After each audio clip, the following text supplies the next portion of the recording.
Hello, YouTube. How are you? Welcome. Happy Independence Day. Happy 4th of July to everybody. It's our Independence Day Stress for Lunch special weekend edition. Whatever.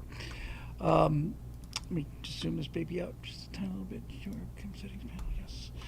And well, we just kind of make this a little bit brighter here. Yeah, that's good. That's groovy. And then we'll do one of these kind of things. Just like, yeah. Yeah, okay, there you go. Fantastic. Hope everybody's doing well. I just posted on the Facebook page as we record this just I don't know, half an hour, 45 minutes ago. I get so many people saying, gee, Spell, why are you living in Los Angeles when you could be living happily in America? So this is our 7th year at our house that Natasha and I rent, and it's our 7th 4th of July there. So, 1 second while I get rid of the Dutch angle, otherwise I start to look like a Batman villain here. It's just a little adjustment. Yeah, good enough. So what I did was I threw together a little video to show you what the 4th of July looks like here. So this is a Los Angeles 4th of July in 1 minute and 38 seconds. And I'm going to run it on YouTube, and I'm run it on Twitch, and so everybody hang on to your little booties here, because this is what my day looked like. So happy Independence Day, and here we go on YouTube. A lot of people ask me why I stay in Los Angeles in this living hellhole and not move back to America, but I thought I'd share our little annual 4th of July parade with you so you could see one of the reasons why I'm so in love with this place. Here comes the first of the floats in our little neighborhood 4th of July parade here. It's the Fire Wagon 102 from our local Sherman Oaks Fire Department. And the best thing about this float is that this is pretty much it. There are really no other floats. Basically what happens for our 4th of July is that the entire neighborhood just gets together on one corner, and we come on out and we eat some hot dogs and talk to each other, and everybody gets to wear their red, white, and blue, and all the houses are decorated with flags and balloons and all kinds of other things. Then we stand there for a little while in the shade, and then finally, as time goes on, we get ready for the big event. And the big event, as you can see kind of up your head, there's Bill and Natasha. We're saying hi, happy 4th of July to everybody. The big event is when the fire truck begins to move, at which point the parade begins.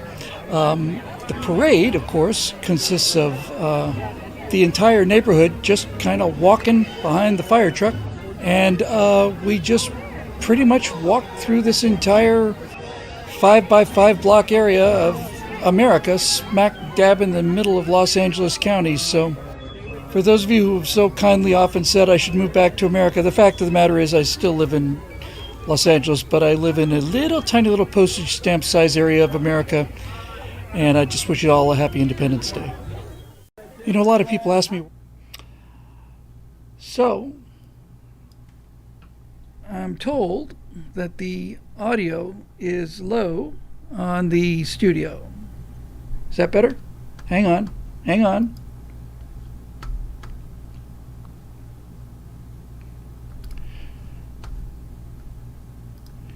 Okay, so audio is low in the studio. How's that? That should be better. If only there were engineers. Sound is too low. It should be better now. Let's give a moment for the feedback. Yes, there you go. Some idiot came and moved the level switch. Somebody snuck in here, which is alarming, and I'm going to make a phone call to the authorities, because somebody has obviously snuck in here in the middle of the night and adjusted all of my stream settings, and then carefully exited the building without leaving any fingerprints or not. However, there was a simple hint that I should have gotten just as I came in the door. Lying on the ground directly in front of me was a white glove, and inside the glove was the Ace of Diamonds. So I suspect that my archenemy, the Ace of Diamonds, has come in and messed around with my stream settings to make me look bad and lower my value as a entertainment professional. Anyway, that's what the 4th of July looks like here in Sherman Oaks. So that was a lot of fun. We are doing something different this week. on our right angles, instead of doing 3 shows, we record on a Tuesday. So we recorded on the previous Tuesday, and then we recorded 2 days ago.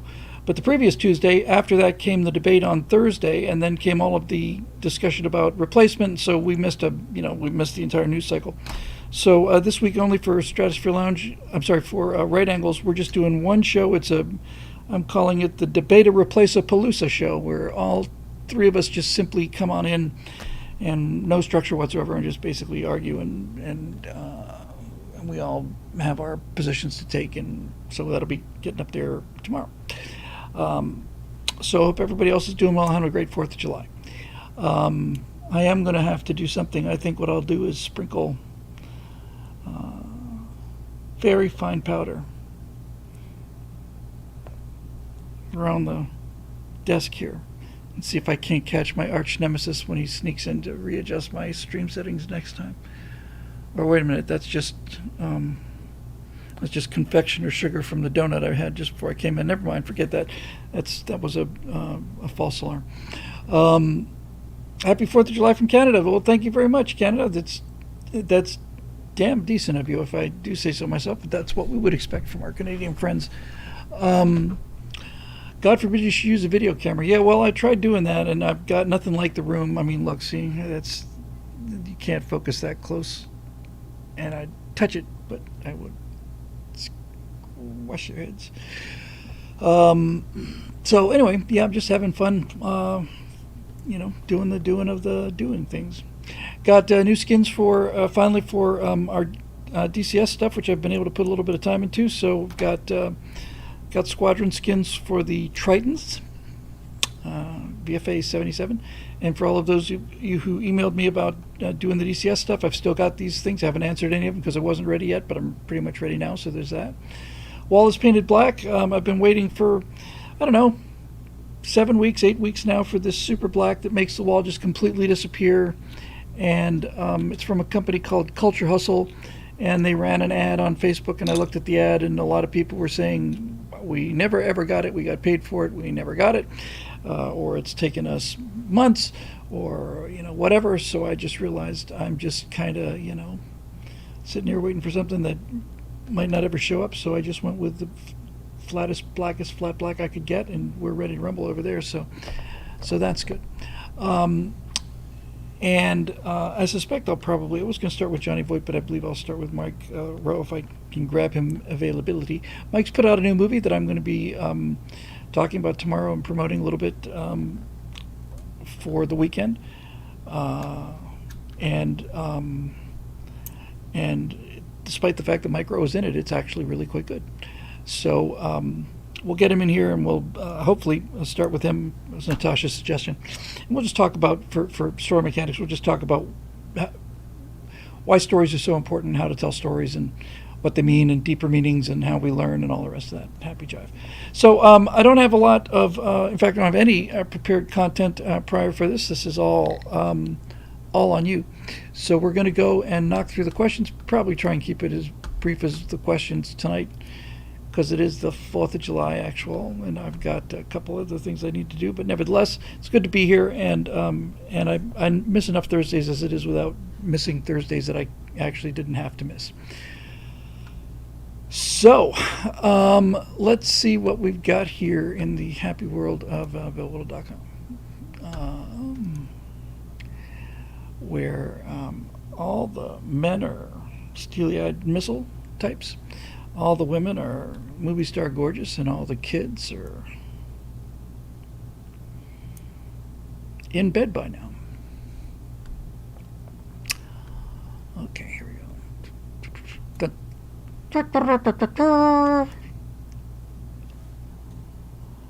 Oh, I do have one update on the mold situation. You all have been so kind to so many. Every time I mention anything that's got anything to do personally with this show, I get emails from people with all kinds of tremendous, really, really excellent suggestions. And so let me tell you the latest on this. Hey, Tim Morris has a question in this YouTube stream. Tim says, what are your thoughts on 1A auditors, First Amendment auditors? hold that thought, Tim. I'd like to get to that after I get to these other questions. If you can just kind of keep an eye on me and just chuck it back in there every now and then, because it's something I'm actually kind of interested in talking about. All right, so here's the latest. Was it 2 days ago? It was on Monday morning. So Monday morning, I'm getting ready to go to the bank before I come in. Sorry, it was Tuesday. Tuesday morning, I was getting ready to go to the bank before I came in to shoot the right angles at 10:30 local time. I had some properties in Switzerland that I was thinking I might liquidate, and some, minor 8-figure transactions that need a personal signature. So every now and then I have to drop down to the bank and see my personal banker. And I'm usually, 8th or 9th in line to see my personal banker. In any event, I was going to the bank, and just before I left, at around 8:30 or so, I got a knock on the door from my neighbors. And this is unusual news because I've never spoken to the neighbor on the left. The reason I've never spoken to the neighbor on the left is because the house to our left is uninhabited for most of the year. And the people who live to the left of me are Chinese people. I don't know if they're from Taiwan. I don't know if they're from West Taiwan. But they generally keep to themselves, and so this was my first chance to speak to our neighbors. And door opened, and a Chinese gentleman was there with his wife, and they said, "Hello, good morning." And I said, "Good morning." They said, "Are you the owner of the house?" I said, "No, I'm not actually. We rent it." And he said, "I was wondering if I could get in touch with the owner." I said, "Sure, I'd be happy to give you that information." And the owner of the Chinese gentleman who lives in the house to the next to me, says, "We have a mold problem." And I said, "Well, isn't that interesting?" Because we hadn't found any evidence of it. But for him to come over and just basically lead with that, I thought was interesting news. As it turns out, the air intake for our central air conditioning is behind about a 7-foot wooden fence, and on the other side of the wooden fence, it's a solid fence, it's not a picket fence, is where they cut down a tree, and the whole inside of the tree was rotted out. Now I've got pictures of it, I thought it was that the whole inside of the tree was rotten out with black mold. Somebody said, no, that's insects. But in any event, they are doing mold remediation on the house next to me.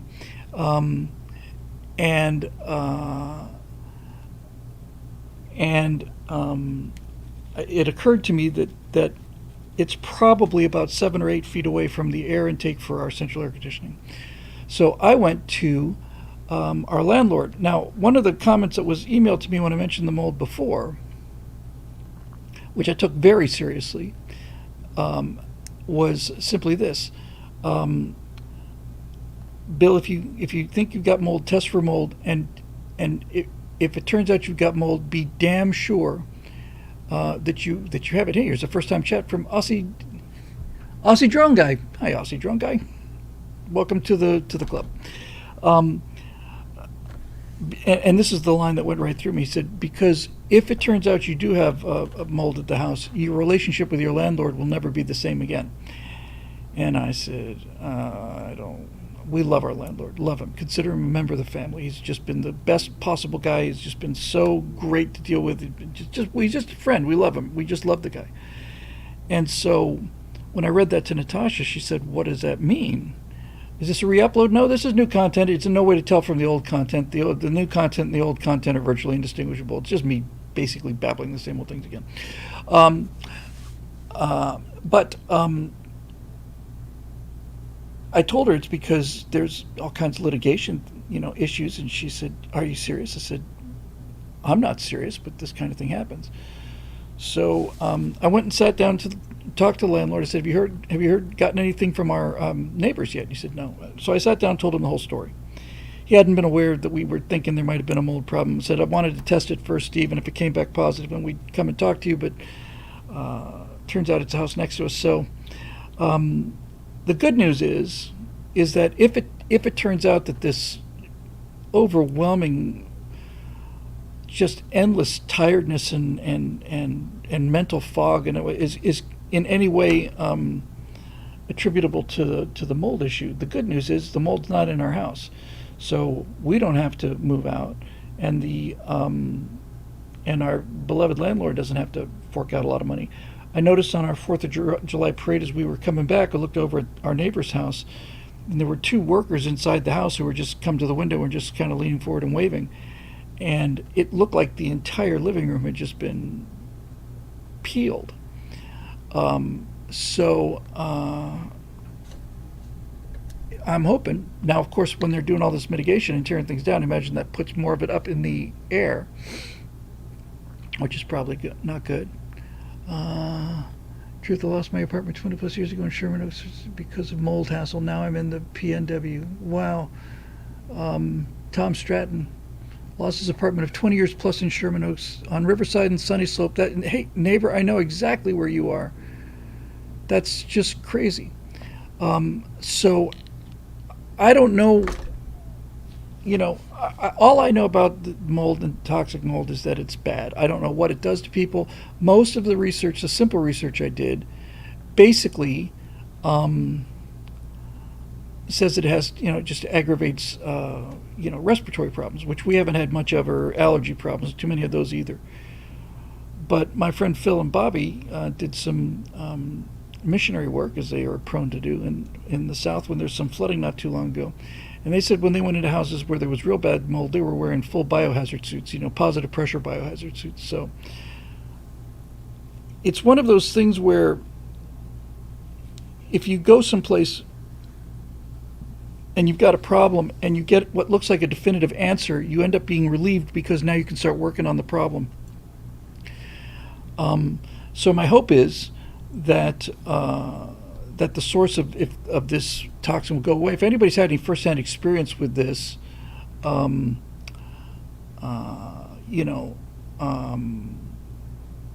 with exposure to black mold or toxic mold, and what your symptoms have been, if anybody's had any experience with this, love to see it in the comment section here, because we just both feel tired all the time. And then we go out and if we're on vacation, we just got back from 5 days in Hawaii. And after 3 days, we're starting to feel really good. And on the flight home, we're going to get all this work done at last. We don't know why we've been so knocked out. And then we get back home again. And then the second day, we're just like, ugh.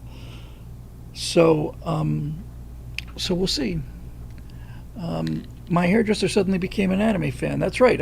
Since the last time we spoke, I've had my hair beaten into submission by heavy-duty chemicals that had to be sprayed on by a helicopter, because no humans are allowed within the better part of a quarter mile. They basically just put me out in the middle of a field, tied me to a post, and put a kind of a rebreather on me and something to protect my eyes, and I'm in a kind of a chemical suit, and just the hair is exposed.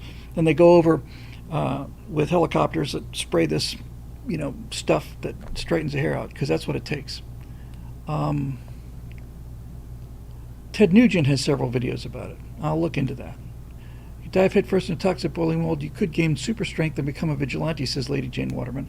I don't believe that's true, Janie, but it sounds like such a cool thing that I'm going to try it anyway, because frankly, I love superpowers.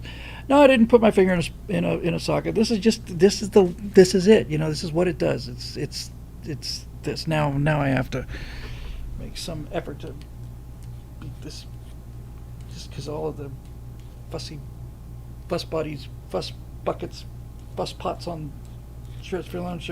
Can't watch the show without. But it's anime hair. I don't care. I think it looks great. If I'd had this hair in high school, I would have ruled the high school. I would have ruled, I say. In any event, if it has 4 walls of some kind of mold, it's just thanks living indoors. Problem is type of mold, so don't panic unless you have time to panic. I'm hoping it's bad mold, because causing allergies, mucus, eye irritation, inflammation, asthma, scarring, and mental fog. The only one I've got is the mental fog. So hopefully we're just doing that. Yeah, I had a whole herd of cows come in and lick my head just before the show. It was a really weird thing. Hallway's usually deserted this time of the afternoon, but just now, just before we rolled, it was just as I was rolling the Petuna Clark intro. The scalp is so dry, man. It's like a blizzard in here. It's not dandruff, because dandruff is disgusting. You see, it's just dry scalp. That's the important distinction that we have to make. Anyway, so we're going to do that, and then I'm going to call our landlord again and get the house tested, because if there's a lot of stuff in there, we may need to do a kind of a horizontal surfaces clean. But I'm hoping that all of a sudden I'm going to start feeling better. That'd be really great. Dangerously close to flock of seagulls here, says Dances with Aardvarks, and I'm working on it, man. I'm trying to get there. I'm trying to get to that creepy looking guy who was not the lead singer of Flock of Seagulls. Flocks of seagulls, delicious.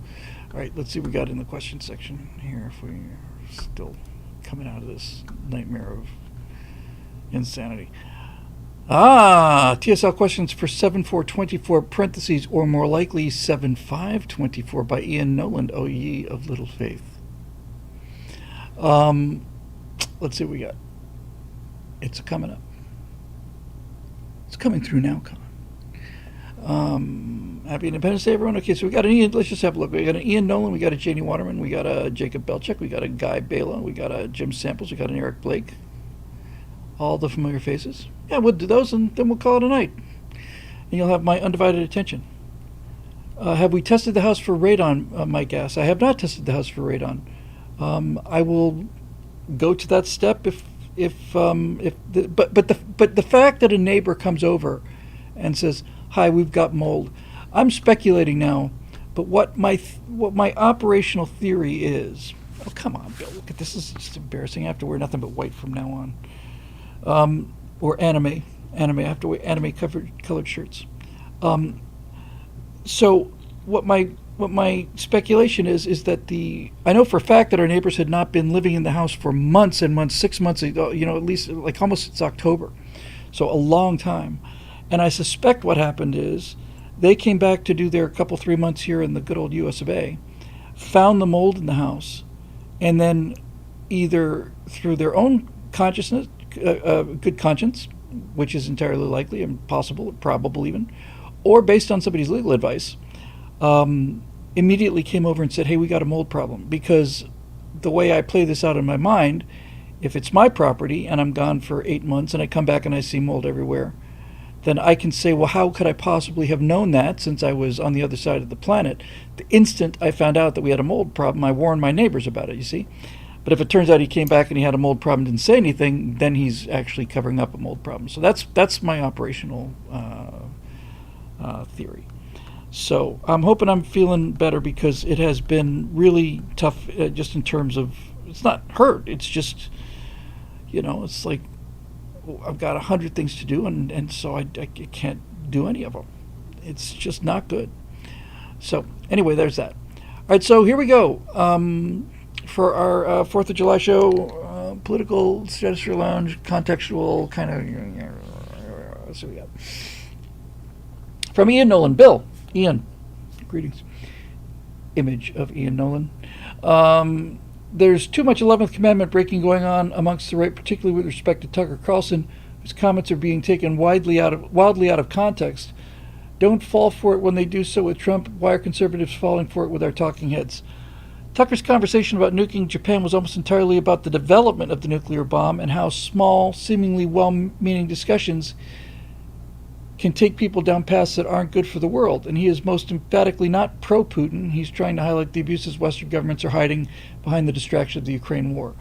Which isn't to even say that we should agree with his positions, but Tucker has recently been shaken awake to the corruption of the Uniparty and how deep it goes through history, and he's questioning everything, getting the right answer about 90% of the time. Doing a really good job of bringing a lot of unawakened with him. We should support his awakening with gentle correction when he gets wrong, rather than a sort of blacklisting if he lands different than what we want on an issue. I couldn't agree with this any more than possible. I do have additional things to say, but the one thing that makes me want to pack my bags and give up this line of work is when I get emails from somebody who said, "I've supported you since the eject days, but I disagree with you on what you said on this one particular subject, so now you're dead to me."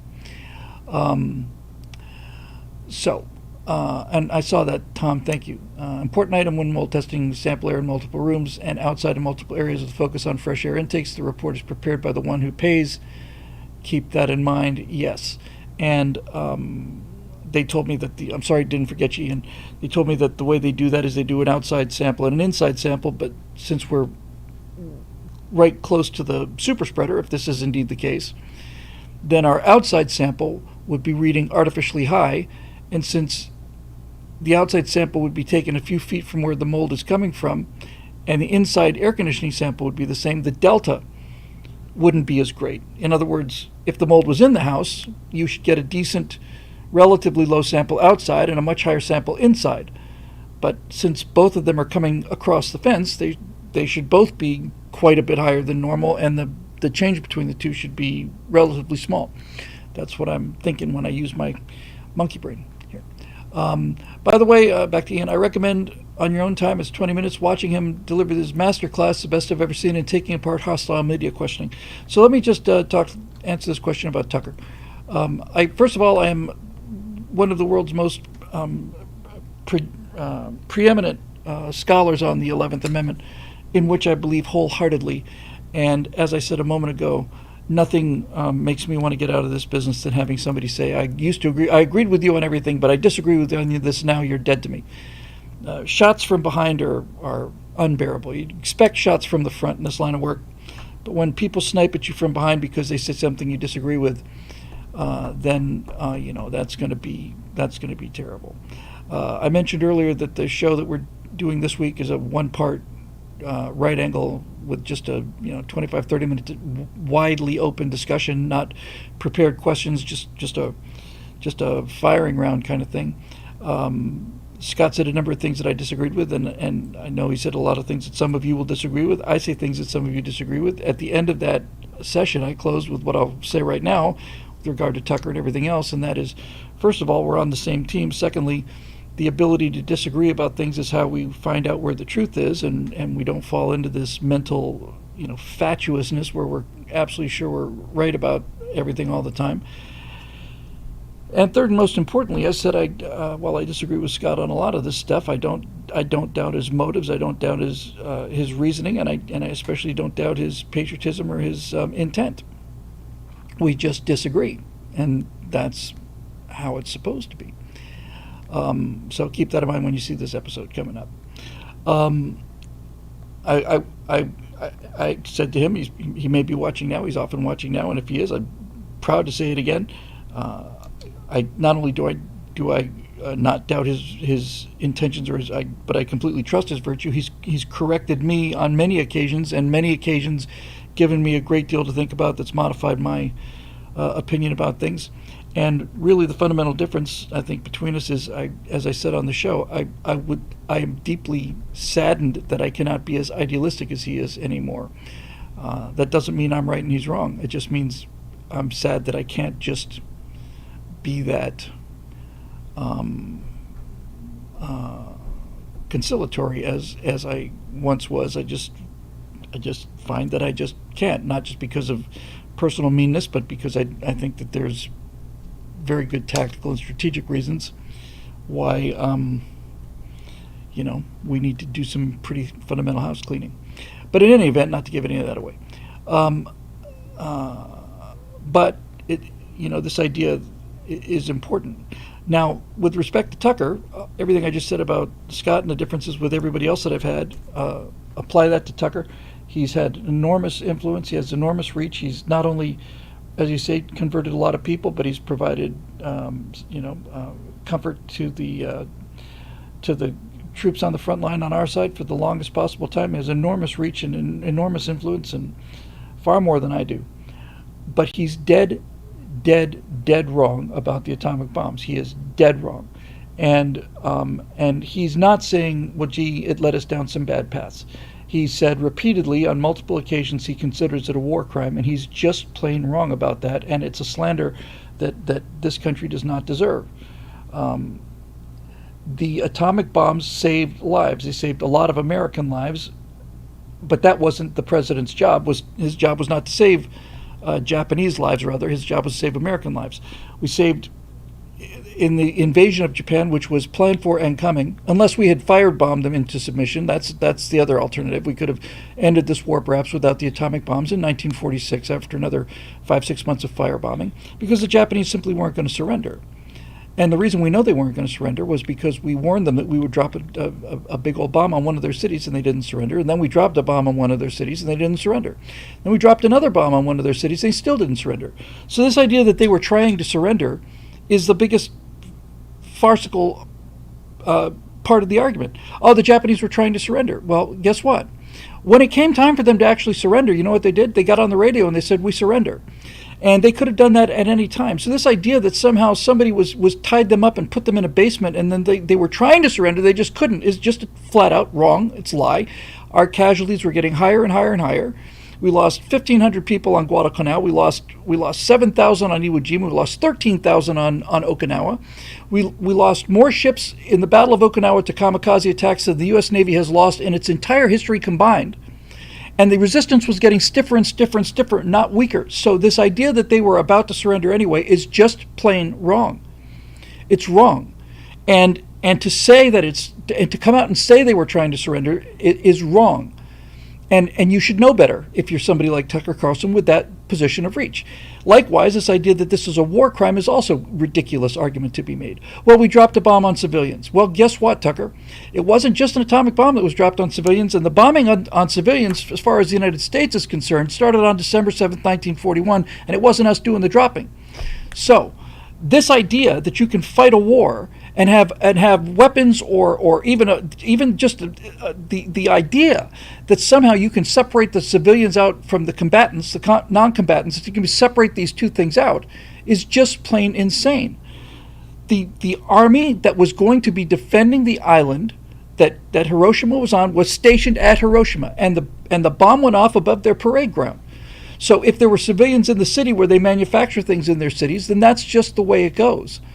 If for him to say that this is a war crime, what he's essentially saying is all war is a crime, which is objectively true, but also completely negates the entire experience of war crime, negates the word of war crime. I'll tell you something else here that's something that I can prove, I can absolutely prove.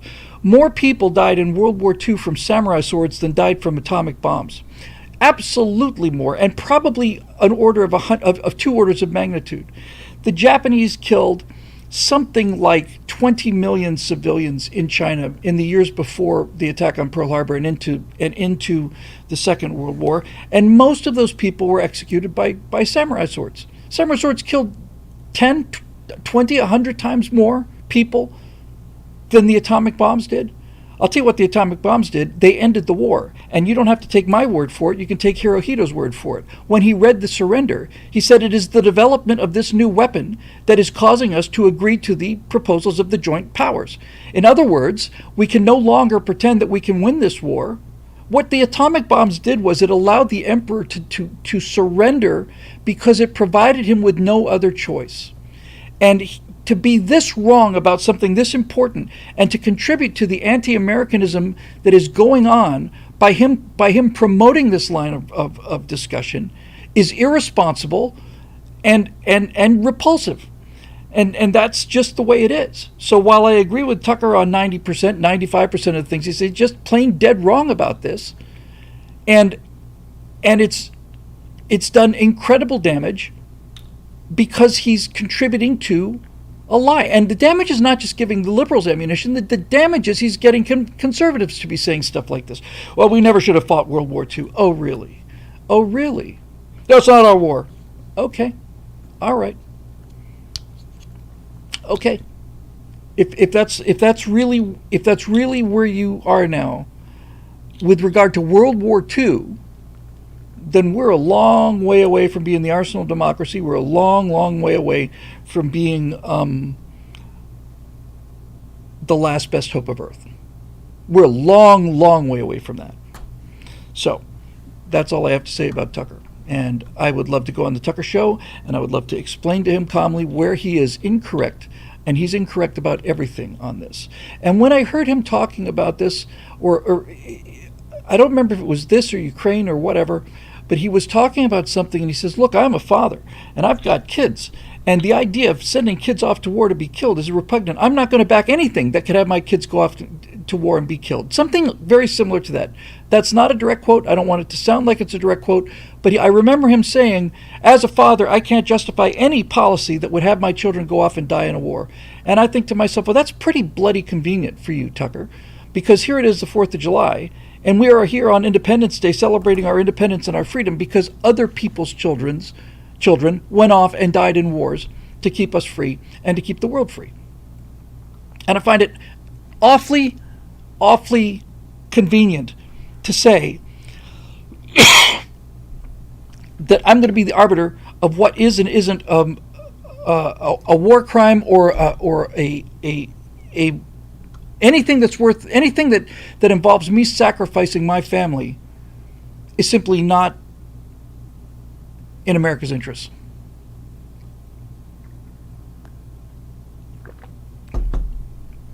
It's an unbelievably selfish thing to say. Unbelievably selfish thing to say. Marisha says it's not damaging to point out when the U.S. does immoral stuff. The flip side is saying because of Pearl Harbor, everything we do after that is justified no matter how horrible. First of all, it's not immoral. It was not only not immoral, it was the most moral thing we could do because we put the end to the war. Secondly, I'm not saying that anything that we did after Pearl Harbor is automatically okay because they started it. I'm just saying that everything that happened after Pearl Harbor happened because they started it. And secondly, and finally, this idea that, oh, well, we went down the wrong road of developing nuclear weapons. Nuclear weapons are the best thing that ever happened to the human species. You heard it here first. You want to write that down? You're more than welcome to. Nuclear weapons are the best thing that has ever happened to the human species, with the exception of vaccines. Real vaccines, not ones that go in and change your frickin' DNA. Nuclear weapons have created a world where full-scale civilizational conflict is unthinkable. And that's why it didn't happen in the 80 years of the Cold War, and I ought to know because I spent a fair amount of time researching that. And I saw situations where not only nuclear weapons likely to be used, they were absolutely ordered to be used, and they weren't used because they made the consequences of full-scale war unthinkable. And the real thing that nuclear weapons actually did, the real thing that they did, when you really get down to why there has not been major war, civilization-scale conflict since the invention of nuclear weapons, is they have taken the decision to go to war from the people who would have been the last in line to be killed are now the first in line to be killed. In other words, you could have Adolf Hitler sitting in the safety of the Reichstag and declare war on Poland, or you could have Hirohito sitting in the Imperial Palace in Tokyo and declare war on China and then launch the attack on Pearl Harbor, fully confident of the fact that while millions and millions and millions of their countrymen may die in this insane effort, they're going to be fine. Well, guess what? Now that we have nuclear weapons, the first people that are going to go are going to be Adolf Hitler, and they're going to be Hirohito, and they're going to be Vladimir Putin, and they're going to be the President of the United States, and that's the first people that are going to go. Nuclear weapons are the ultimate form of an armed planet is a polite planet. That's basically what they do and what they are, and people say, how can you say such a thing about such a horrible, horrible, horrible thing? I say that because they're horrible, horrible, horrible things. They are the ultimate deterrent. They're the ultimate parent that says, if you do this, F around and find out. That's what nuclear weapons have done for the world. They have taught humanity that if you want to F around on a real level, you're going to find out. And so guess what? Since then, no effing around. And don't give me anything about, well, Vietnam and Iraq and Iran and all these other things. I'm talking about the kind of wars where we lost 4,000 killed in Iraq in the course of 8 years. And we lost 500,000 killed in World War II in the course of 4 years. And we were by far the least impacted society on the planet in terms of the major players in that war. So Tucker's just wrong. He's wrong and wrong and wrong again. And I am tired of people slandering this decision and people, well, Eisenhower was against it. Well, to the degree that Eisenhower was or wasn't against it, then Eisenhower was wrong. Because Eisenhower may have been against it, but George Marshall wasn't against it, and George Patton wasn't against it, and Harry Truman wasn't against it, and all of the rest of the players weren't against it, and Eisenhower is entitled to his opinion, but he's not automatically right because he's on your side. For every Eisenhower that you want to trot out, I can trot out 400 generals who were thinking this is a marvelous idea, let's get our guys home without... And by the way, Japan is preparing bamboo spears, preparing millions of bamboo spears, and they're training children on how to carry explosive packs on their back, dive underneath tanks, and detonate them to blow up the invading tanks that are coming into the Japanese islands. So I don't want to hear another goddamn word about how unethical these weapons are. These weapons stopped the war. These weapons ended the war. You could look at these weapons as angels of mercy that came down from heaven and ended the war. And there was no other end to the war coming. And you don't have to take my word for it. You can read it from Emperor Hirohito's lips. You can read it from the lips of every single one of those maniacs that were in charge of the Japanese population. You read it from every one of those dead enders who said, we're going to fight to the last man, broken jewels. They've got this entire concept of if we can't win them, we'll destroy our own society. Hitler had the same idea, and Tucker should know better, and he doesn't. So that's the end of that question. As far as the rest of it goes, we're still friends, and I admire him deeply. Janie Waterman. Hi, my best to you and your familia, now down to brass tacks. Thank you. And to your familia as well. Can you help me believe anything these politicians allow to be aired on TV? I think it's like you've said, paraphrasing here, what they allow to be seen isn't as bad as what they don't allow to be seen. You say it much better. Yeah, my Whittle's first rule of optics is that when something on television looks absolutely awful, when you see something that is so unbearably cringe or embarrassing or incriminating, the reason you're seeing it is because the alternative is worse. But I think I might be becoming so cynical that I slip into conspiracy theory world. Like with Biden, I pretty much always believed that his senility was an act. Oh, I never believed it was an act, ever. How could he and why would he, an ambitious, the bad kind of ambitious, corrupt man who sells influence, willingly embarrass himself constantly? I needed an answer, so I gave myself this one, to avoid being indicted. No, there's more coming, Janie, but I'm just going to stop right here. My mom died of Alzheimer's. I know this disease very well. Joe Biden has never embarrassed himself, ever, in Joe Biden's eyes. Never. He has done nothing but stepped forward and done his best to save the country and accomplished miracles in his first term. Joe Biden does not pretend to believe that. Joe Biden actually believes that.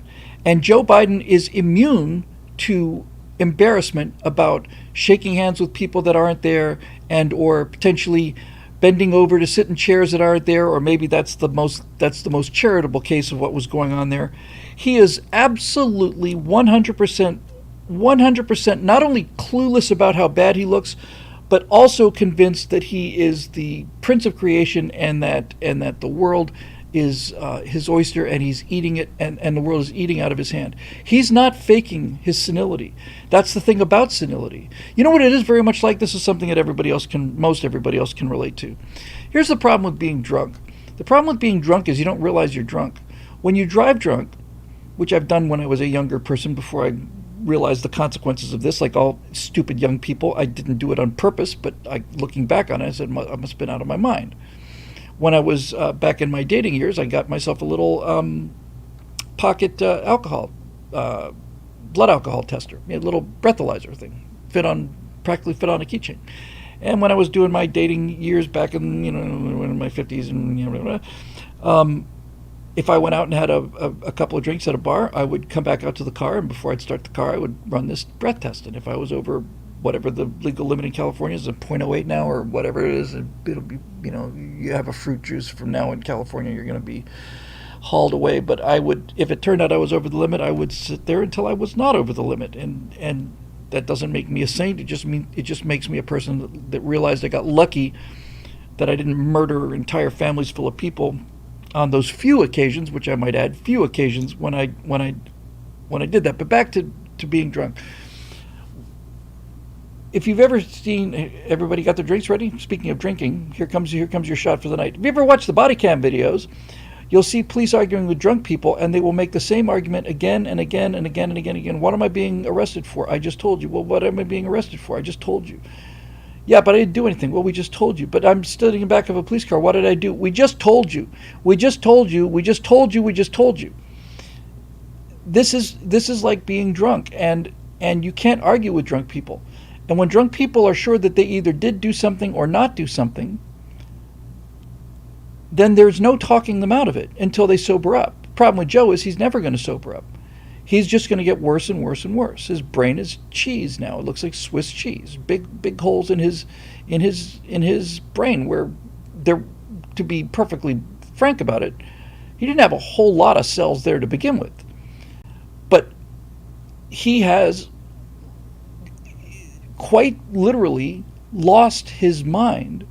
It's been eaten away by this disease, which essentially, if you've ever seen, X-rays or MRIs of Alzheimer's patients' brains, it's like termites got in there. It's horrific. It's horrific. And so the Alzheimer's my experience was that the Alzheimer's aspect of it was the loss of memory, but that's just plain annoying and sad. The part that heartbreaking is too mild a word for it. The part that rips your heart out as a relative is the dementia, because the dementia is nasty. You hear people who you thought were the gentlest souls in the world because they were, saying things that I've heard things come out of my mom's mouth that I did not believe that my mom had ever heard these words before in my entire life, let alone know how to construct sentences out of them. And that deeply shocked me. Deeply shocked me. And is heartbreaking. That's not her speaking. That's not like something she's always had inside her that was, just repressed. This is just one of the natures of what happens when your brain gets eaten away in a specific order. All of those frustration centers and aggression centers stay there. A fair amount of your emotive power goes away, and you've just got this reptile brain that knows how to speak. And it's horrible. You could see the dementia on the debate when Biden turned to him and he said, "And my son is not a loser." First of all, the whole thing's a slander. Obviously, he didn't ever actually say that, but just that unhinged rage. People say that at the White House he does nothing but yell and scream at the top of his lungs and curse people out and use every foul word in the dictionary. Get me my effing coffee, and who F is in charge here? This is what he is. And for people who've had experience with this, we've known this from 2019. I knew it in 2020. I knew it during the presidential campaign in 2020. But I genuinely have to admit, that somebody showed side-to-side footage of him in the 2020 debates versus the recent debacle, and I was astonished at how much better he looked in 2020 than I remember. But no, he's not faking it. It's not a conspiracy, Janie. He's that far gone. Now, there is a conspiracy here. It's not Joe. Joe's not pretending to be anything. Somebody's propping him up. Somebody's telling him what to say. Somebody's approving payments to Ukraine. Somebody is doing all of these things. We just don't know who it is. I've got a guess. My guess is that it's largely at the general direction of Barack Obama and being executed by Jill and a couple of other of his handlers. Thank you, America the Free, for that super chat there. Really appreciate it. Those help quite a lot. Thank you very much for that. So let me get back to the question here. But now, after the debate, I've begun to come around to the idea that he might really be senile. Yes, he is, and he always has been. I've known it from the beginning. Would he go so far as to intentionally slur his words and let his jaw hang open on the stage with Trump that he asked for? No, he was unaware that he did these things. He's unaware of it.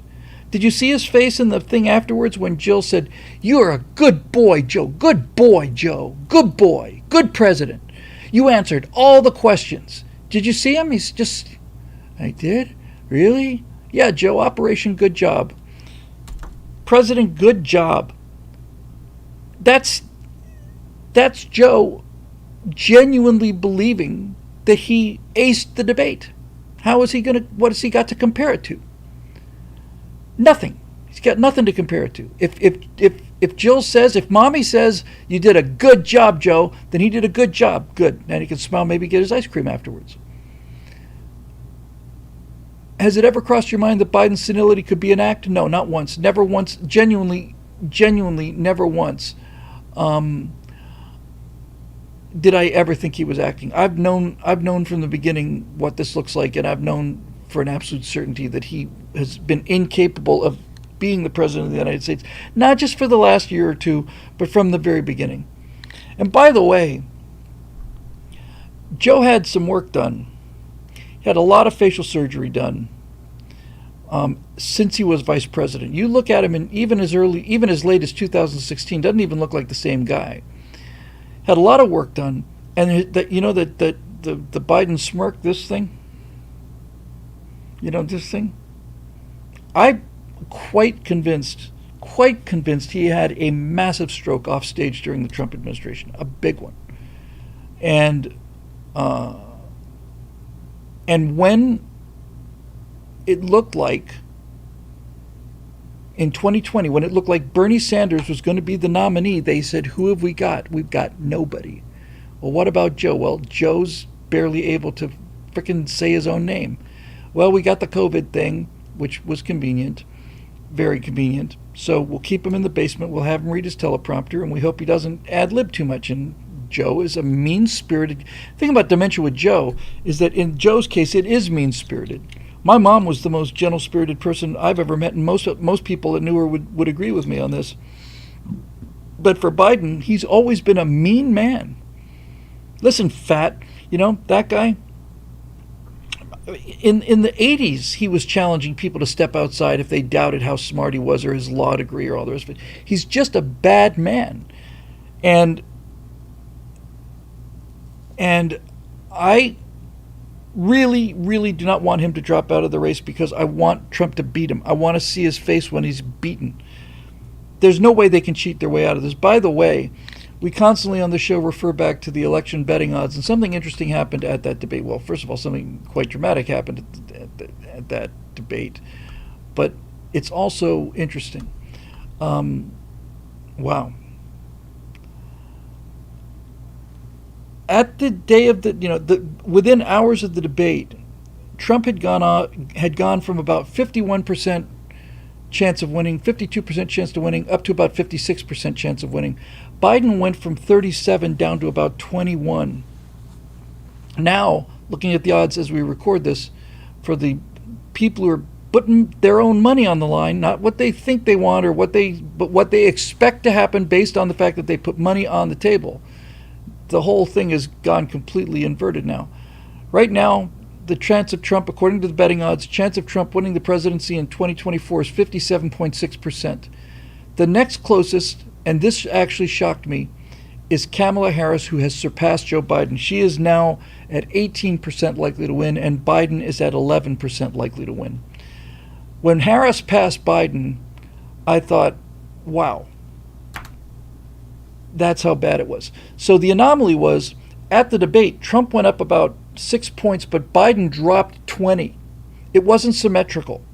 It wasn't like, wow, Biden's chances just went way down, so Trump's chances went way up. Trump's chances went up, but not nearly as much as Biden's chances went down. So in order now, it's Trump at 57, Harris at 18, Biden at 11, Michelle Obama at 4.5, and Newsom at 4. Michelle Obama's outpolling Newsom. Newsom is the one I'm worried about, only because he's a profoundly gifted liar, and he's a good-looking guy, which is enough for most Democratic voters.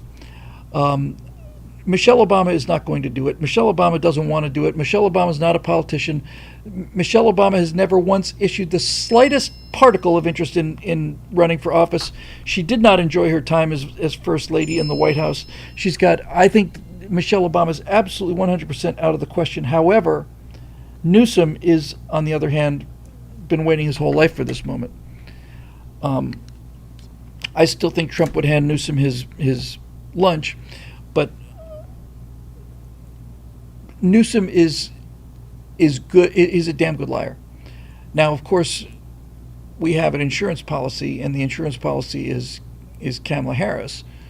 They can't put Newsom on top of her. Can't put her. You can't put a straight white male above a black female who was recruited to be the black female in order to become the next and first woman president and the next black president.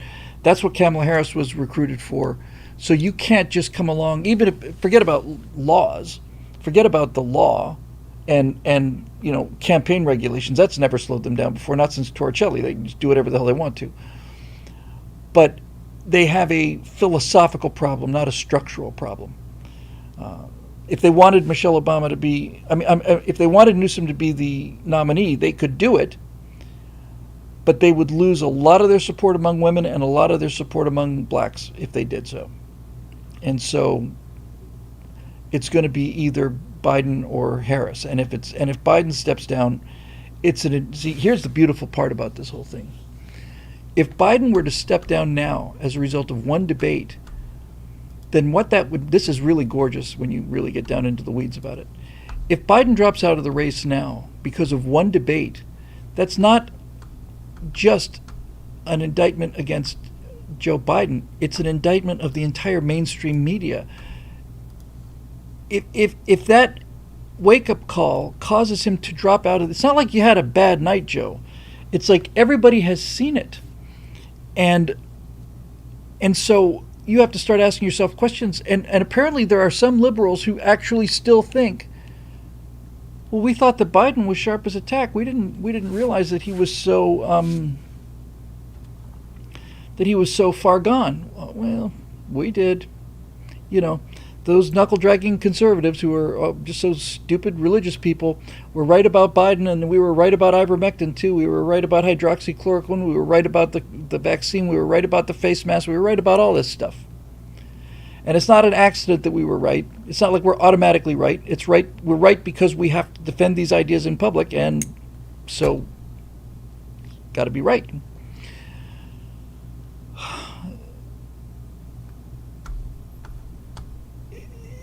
I don't know what's going to happen. I think the chances, if Biden doesn't want to drop out, he won't. And here's like the great shock.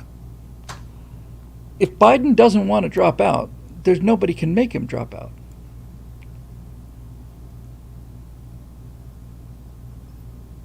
He's the president of the United States. And I can tell you one thing, Jill Biden doesn't want him to drop out. Of that, I am certain. And there's only one person that Joe Biden listens to, and that's Jill Biden. And there is no way that they are going to convince Jill Biden to drop out of this race. Not a chance. Not a chance. So she likes being president. And she's going to continue to ride this train, and she's going to continue to think some miracle might happen, or she's going to ignore the polls or whatever. But Jill is not going to walk away from that job. She's just not. And so, what's Jill's motive? What do you think her motive is, Marusha? What do you think her motive is? Have you seen this woman?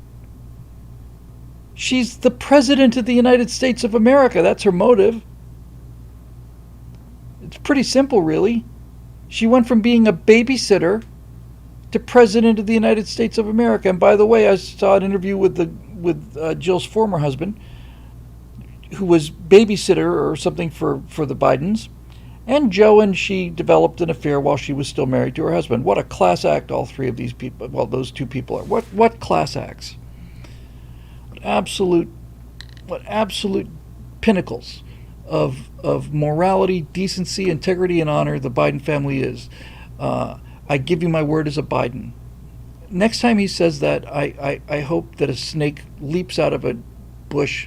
And I know snakes don't do much leaping, but I've still got hope that a snake will leap out of the bushes and bite him on his forked tongue just to give him a dose of his own medicine. They said they could 25th his ass. Yeah, but here's what's interesting about that.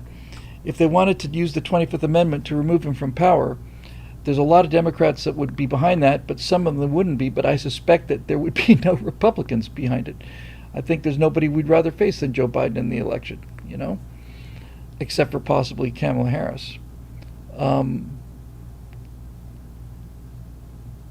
Oh, Brian L. says there's a picture of 14-year-old Jill sitting on Joe's lap. I had no idea. 14 years old?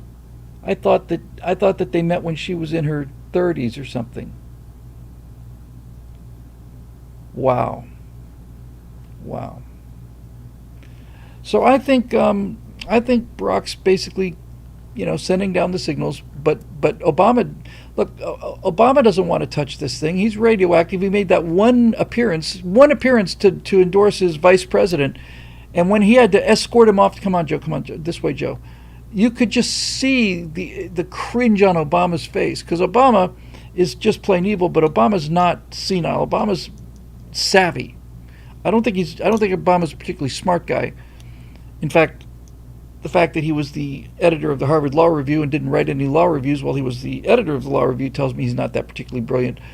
But there's no question that he's savvy. And watching him endorse Joe was like watching a guy go and visit a cancer patient, Like, I don't want to be here, and I'd like to get out of here as fast as I possibly can. Wow. Yeah. Obama, Eric Blake said, Obama, and this direct quote from Obama off the record, obviously said, never underestimate Joe's ability to F things up. Yeah, well, there you go. So, no, I'm sorry. Bless you, Janie, you sweet summer child. But it's not an act. And as I mentioned on the, you know what, I'll just leave that for the right angle. You'll see it tomorrow, because it's basically cover this in some detail here. Jacob Belchuk. Hail, Bill. Hail, Jacob. As far as I can tell, this may be the most impactful week of American politics since January 6, 2021. The trillion-dollar question, who's acting chief executive? We just talked about a lot of this, I think. Are we getting Obama's third term executed through the addled mind of an ancient bully? Does Jill Biden really love living in the White House that much that she's willing to step on Joe to stay there? Is she playing out the end of the Wilson administration again? By the way, you may hear the words Edith Wilson mentioned now more openly. Woodrow Wilson suffered, virtually positive, was a stroke, a major stroke, and for, I think, the second half of his administration, second term, she was the president of the United States. He was completely incapacitated. Edith Wilson was the president of the United States, and Jill is too. I love this line. Does Jill Biden really love living in the White House that much that she's willing to step on Joe to stay there? Do you think that Jill Biden loves Joe Biden in the way that you would love your husband or wife? Do you really think so? Because the fact that this mummified corpse is being put on display for political gain is telling me that she not only doesn't love him, she has nothing but contempt and a fair amount of real genuine rage and anger towards Joe Biden. Because if that was his wife instead of his handler, his wife would have said, I'm not going to put my husband out there. He is not capable of doing this job. It's just nothing but embarrassing for him, and it's dangerous as well. I love him far too much to have him paraded around like some kind of farm animal for other people's political gain. That's what a real wife would have said. Does she like living in the White House? Yes, she does. Yes, she does. And finally, he says, most importantly, does the series of lies from the media about Biden's mental state, now made unavoidably clear, penetrate enough to the average American psyche sufficiently that they begin to wonder what else these demonic bastards, Freudian slip, might be lockstep lying about? Yes, and I don't know so clearly people in the middle have been deeply shocked by this because Biden dropped 20 points on the betting odds. 20 points in an election. Let's remember, an election is usually won by 1 or 2 points. A 20-point drop is unimaginable. So that means a lot of people who were like on the fence thought that Joe was, maybe not doing a great job, maybe even doing a bad job, but people hate Trump, so I think I'm going to put my money on Biden. Once they saw that, they took their money off of that horse right quick and put it somewhere else. But the question is, what about the true believers? What about the people that knew? And Bill Maher is getting his butt handed to him by liberals because all he does is criticize liberals now. And Bill Maher is quite arrogant guy who's wrong, seems to be provably wrong about a lot of things. But the thing you have to give Bill Maher credit for is he has, well, I think his heuristic set of conclusions is flawed. Bill Maher has a fundamental honesty about things where if he sees something that he knows is not true, he's not going to just go along with it. So I give him a lot of credit for that. Not only Bill Maher, but Jon Stewart are both basically turning to the super progressive left and say, you people are idiots and liars and what you believe is insane. So if you're shaking the foundations of Jon Stewart and Bill Maher, something's changing. Now I'm feeling pretty good about that. So we'll see. Guy Balo. Hey, Guy, how are you? Greetings, Bill. Greetings, Guy. On our nation's birthday, I can't help but think what our founding fathers would think if they were to see the sad state our government is in. Thank God that they can't. On the positive side, I do believe that every day more and more Americans are waking up and seeing the truth. I just hope that there'll be enough in time. I believe that there will be. I believe there's always time. My multiple references to Glacier Girl and to restoration of old vehicles and restoring cars to their made this morning kind of look convinces me that there's no amount of damage can be undone if you put your mind and your heart and your back into it. There you go. Hey, Trinity Waters is back, Tom. I changed my moniker back to what it was in the PJTV days. Hail Billy, hail to you, Trinity Waters. I remember that name very well, and thanks for the super chat. I hope I got enough of your questions earlier, by the way, there, Jacob, and because it seemed like we covered a lot of that in the previous question. Back to Guy again. One of the many problems that the Democrats have is that their top candidate has dementia. Yep. Their second option is simply an idiot that no one likes. That's a lovely description. I think that's about as succinct as it gets. What do you think about Kamala Harris? Well, I think she's basically just an idiot that no one likes because she is genuinely stupid. She's well below 100 IQ. I think she's significantly subpar. I'm not saying she's retarded, but the evidence against it is not overwhelming. They have to replace Kamala with a black woman. Their rules, they can't replace her. I see two options. First and most likely is Michelle Obama. Obama does not want the job. She doesn't want the job. She won't take the job. And she's not going to risk losing to Donald Trump, who is such a steamroller now. It doesn't even matter who the Democrats nominate or run. The Trump phenomenon, there's so much damage has been done to the country that the Trump phenomenon is going to roll over just about anybody. And by the way, Mark Dice points out that there's one guy on CNN who's consistently telling the truth, and that's their statistician. And he said Trump handily beats Michelle Obama, handily beats Gavin Newsom, handily beats Kamala Harris. He handily beats everybody. So who's going to step into that crossfire? And the second is Oprah. Oprah who? Oprah Winfrey was a force of nature in 2012. No one has seen Oprah in the limelight in, I don't know, it's 5 years, 4 or 5 years at least. If Oprah had political ambition, she would have exercised it when she was in a position of maximum personal power. And now her exposure meter is so low that I don't see that. And by the way, look at it from either Michelle or Oprah's position. Let's say somebody approached you with the offer. We need you to save the country, Oprah. We need you to save the country, Michelle. And the way they save the country is by pushing out of the way another black woman. Now, I'm not the one who invented identity politics. I'm just the guy who's here to criticize it. But look at it from their point of view. If she's going to go down, why would Oprah or Michelle step in not to replace Joe Biden, but why would they step in order to displace Kamala Harris? They just couldn't do it. They just couldn't do it. And so I don't see, and neither do the betting odds see that as any kind of an option. Joe stepping down is an option, but replacing Joe Biden with anybody other than Kamala Harris is a catastrophe for the Democrats. They're in the casket of their own construction. Couldn't make me happier.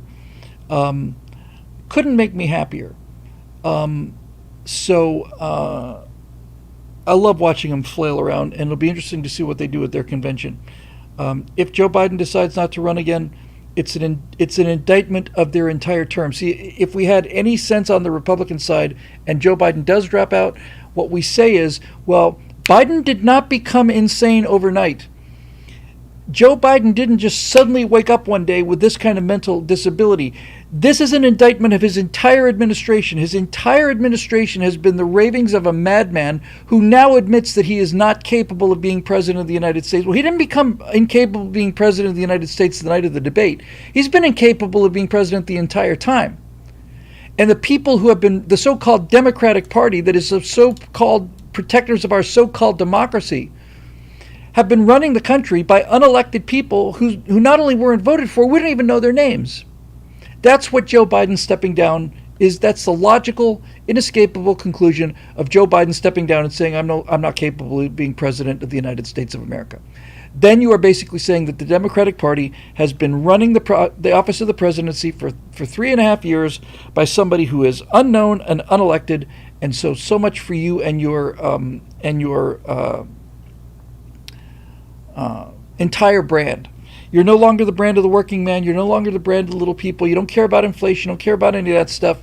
And now, on top of it, we're not even going to tell you who is actually running the country, because we know it's not Joe, because Joe just told us that he's not running the country. That's what happens if he drops out. And that's why I don't think he will drop out, because the consequences for the Democratic Party are worse than losing the election.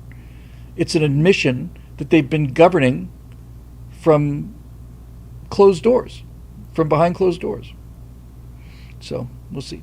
Jim Samples has a comment that is hilarious and unprintable, so we're going to skip past that one. We got an Eric Blake, and then we'll call it a day or a night, depending on where you happen to be on the planet at this particular time. Okay, here we go from Eric Blake. To be honest, Bill, a lot of people on our side are making a lot of assumptions right now about what's going to happen with Biden. Let's step back for a second and think what has to happen in order for Biden to be successfully replaced by Democrats. I suspect this question will be somewhat redundant based on what we just talked about, but let's find out. First, he either has to agree to drop out of the race LBJ style, or he has to be forced out of the Oval Office. The former is highly unlikely, both due to Joe's own monumental ego, as I said before, and to Jill's desperate desire to keep her cushy First Lady Vogue magazine gig. So far, so good. We've covered all of that. The Dems can beg Joe, threaten him Nixon style, whatever. They're going to clutch onto this to the bitter end. I agree. That's my analysis of it, too. As to the latter, all that depends on whether Kamala Harris and the cabinet are so inclined to invoke the 25th Amendment. But even then, sure, Joe will be out of the Oval Office, but isn't it still up to him to keep running regardless? That's an interesting thought. If he gets removed from office for mental incapacity, could he continue to decide to run anyway? I suppose that's a possibility. Second, remember the Democrats have already pissed off the state government of Ohio for dragging their feet on the deadline for who is your candidate. If the Democrats can't give X states straight answers in time, there will be no Democrat ticket on the ballot in those states. Well, that would be true and very alarming for the Democrats if we were a country that was governed by the rule of law. But they will be able to put whoever they want to on the ballot the night before the election, because they will say that if we don't, we'll be depriving millions of Americans of their right to vote, and nothing is more sacred than that. So this is why every time we talk about living in a democracy, we are slitting our own throats. This is why we need to be saying we are Republicans, because we live in a republic. In a republic, you don't get to change the rules because they're inconvenient. That's why rules are there. The rules are there to prevent cheating. If you want to change the rules, it's because you're in favor of cheating. If you're in favor of cheating, it's because you know you're losing. And not just losing the election, your ideas are not selling to the American people. So this is what happens when we keep talking about our democracy. Anytime anybody refers to our democracy, a Republican needs to step up and say, if you failed high school or junior high or elementary school, let me advise you that we are not a democracy, we are a republic. And this is why a republic is better, you idiots. And then you just list all the reasons, and then they can continue on with their blathering, but then you've scored some points and convinced some people to change their minds. The clock is ticking, and I seriously doubt the Biden stubbornness can be swayed. I do too. I doubt it too. The Dems have made their bed, I think. They're going to be forced to sleep in it. I'm not an expert on superdelegates since I'm not a Democrat, but am I missing something here? How can the Democrats wiggle out of this and avoid making things worse for them? I will conclude this question and tonight's episode by saying this. The Democrats will do whatever they want to do, and the law will not be any impediment to what they decide to do. If they want to rig the convention, if they want to replace somebody at the last minute, if they want whatever they want to do, they will do. That you can count on. That is 100% guaranteed. And if you think the rules are going to stop them, you have not been paying attention to the 2020 election or any of these other elections going back to Torricelli, who was basically had a scandal after the deadline. They replaced him with another candidate who went on to win after a long recount because they don't care about the rules of the law and we let them get away with it. Mostly because we let them get away with it. But they can make an announcement the night before the election, and they can say that we've decided that it is going to be, that our candidate is going to be, Lady Gaga is going to be the Democratic candidate for president, and they can make that announcement the night before the election, and her name will be on the ballot the next day. That I can guarantee you, they're not going to be crippled by rules, but they are absolutely inhibited by their own ideology. They cannot violate their own ideology, especially since they bet the farm on the radicalism of their ideas. They cannot unradicalize themselves to win this election without everything falling apart. They just can't. So they're stuck. And what they do to get out of this is going to be interesting. But I'm not too concerned. I don't see an option for them. I don't see any way out of it. I don't see any way of them out of this. My biggest concern as a candidate is Gavin Newsom. I think Trump would beat Gavin Newsom handily, but I think Gavin Newsom would be the worst case scenario for Republicans. And in order to get Gavin Newsom, they have to step on the women and they have to step on the black constituencies. And I don't see how they survive that. If Gavin Newsom is selected, then it's the white liberal establishment having their way. And if we had half a brain, if they decide to pull stunt like that, then our programming, Trump's programming, needs to be, dear Democrats, you claim to be the party of democracy and open choice, but the Democratic Party has appointed somebody who has superseded the woman in your party and the black people in your party. They've appointed a white liberal because they think he's got a better chance of retaining power. A white, straight liberal man has been chosen by your masters for you, and all of this talk about first women president, black president, empowering people of color, diversity, equity, inclusion, representation, all of that's just a big old fat lie. When push comes to shove, they're going to put a straight white male in place to get the job done. That's your party. Thank you. This message brought to you by the Donald Trump campaign. I'm Donald Trump, and I approve this message. Boom. That's it. They're stuck. And if it turns out that we don't hear that kind of rhetoric coming from our side when we figure out how they're going to handle this, well, then I will step forward and handle it for them. I have to. Okay. Well, it's a shortish show. Shortish. 1 hour and 19 minutes, but it's Independence Day, and there's much to be done, so I think we'll wrap this one up. Oh, wait a minute. Here's Lapco 92. Fun fact about Dick Rutan, did you know his favorite movie was 1, 2, 3? He said that every real American should see it. Heard it from a guy. Here's the thing, Lapco, that you haven't figured out yet, and you are so generous and kind, I'm going to go ahead and let you in on the meta secret. For every week that I don't watch 1, 2, 3, I get paid in super chats from you.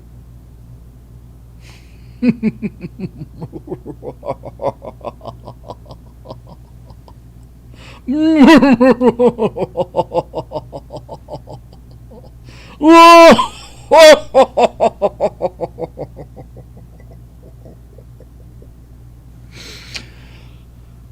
on it, man. I'm on it. Anyway, thank you for the super chat. I wanted to. There was that one question that I got. I think it was Tim Morris who said it about what do I think of First Amendment auditors. I'll answer that question just real quick because I said I would, and then I'll come back to the saying goodbye thing. So for those of you who haven't seen it, First Amendment auditors are people that do things like walk into public buildings and start filming. They'll walk into a police station and start filming, and they'll be told to leave, and then they will say, "I have a right to be here. I have a right to be filming here," and then people will get all huffy about it and so on. Now, I have seen Lapco92 jokes on you. I'm foolish with my money, he says. Well, if you were foolish with your money, Lapco92, you would have made that another super chat to get my attention. You're actually very clever with your money. The battle of wit continues. Yes, Moriarty. Yes, Moriarty, you are indeed a worthy adversary. Or maybe I'm Moriarty, who knows. All right, so look, I've seen a number of videos where people are pulled over, and I've been on the side of the police body cam videos for virtually all of them. But I've also seen quite a large number of videos done by people who basically say, they're sitting there in the car and somebody says, "Need to see your ID," and he says, "Have I committed a crime?" "I just show me your driver's license." Well, sir, if I've committed a crime or I'm suspected of committing a crime, then I'm required to show you my ID, but you need to elucidate what you suspect me of before I provide my ID. And just show me your driver's license or else you're going to be in real trouble. When I see police abusing their power like that, they need to be fired immediately because they are traitors to the cause. This war is going to be a war between the law-abiding and the unlawful. And anytime the police are giving ammunition to the sides that said the law is crooked and corrupt and all cops are pigs, it is in the interest of every single policeman in the country and woman to get rid of the bad cops yourself. It's really important that you do that, because every single one of the very few cops that are bad apples, very, very few of them in my experience, but if you don't get them out of there, they're going to get you killed, because they will provide the evidence needed for people to not back the badge, and the only thing separating you from a lynch mob is a shiny piece of metal and the goodwill of citizens who believe that you represent the law and all of us and all of our hopes and dreams, and that's why so many of us support the police. But when you get these guys that are on these power trips, and I've seen one guy came up to a traffic stop, and he was apparently a lieutenant or a sergeant or something, and the first thing you see as he leans into the car, he's got a freaking combat knife plated onto his body armor, slotted in here. There's just this big combat knife on top of his body armor. He looks like he's about to go and bust down some doors in Iraq, except that the guys that actually do break the doors down generally travel pretty light. When you see people like that, you just have to say, they've got to go. They've got to go. And when citizens turn up evidence of police misconduct with videotapes, most of the time now we're finding out that those officers get fired. That's good. But what you find again and again and again is that the number of bad cops that are out there is relatively small. But most astonishing of all, police departments will hire officers who've been fired from 2 or 3 other police departments before. I've seen it in many, many cases where it's like, what?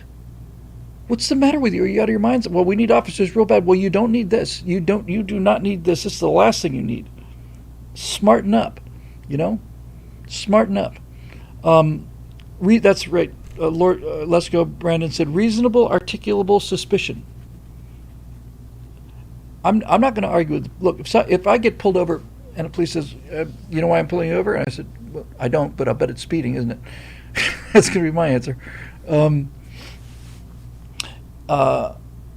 So to some degree, and to a large degree, I'm in favor of them, but also a lot of these people who call themselves First Amendment advocates are just plain trolls. They're just YouTubers looking for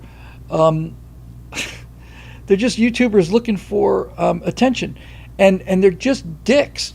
They're just complete jerks. They're just kind of people who want to just punch in the face. So when people go in poking around for trouble, I'm generally not on their side. I don't like people that do that. But on the other hand, when somebody is being confronted with an abuse of authority, and that kind of an audit is going on, where somebody says, well, with due respect, sir, you either have to articulate the crime you suspect me of, or else I don't have to provide you my ID. And since we're arrived at this point, am I being detained now? You're not being detained. Well, in that case, sir, I will go about my business. You have a good day. I saw a footage shot from a citizen where it was a woman cop, was leaning into the car, had her arms on the window, and the driver said, "Am I being detained?" She said, "No, you're not being detained. Nope. So I'm free to go then." She's like, "Yep, you're free to go, all right." Just waiting for this guy to drive off so that she can bang her arm against the window, and then pop the guy for assault on a law enforcement officer. Those people need to go, and it's our job as citizens to protect the police, and it's also our job as citizens to make sure that we get rid of these bad apples, because some people are on a major power trip. Although, to conclude this topic, I will say that based on the number of body cam videos I've seen, the police are not only honest and decent, they are far too accommodating, far too considerate and patient with some of these people. 20 minutes of trying to de-escalate the situation is like, no, I think three requests to get out of the car is enough. So there you go. Lapco92 with a $10 super chat. The game continues, my friend. Worst vid I saw was a trooper in Arizona or New Mexico being painfully patient with a guy on a stop. He's fidgety, reaching for his pockets. Eventually, he takes off across the highway and gets smacked. Cops can't win. Yes, that's exactly right. I think the police are too. I think they are overly.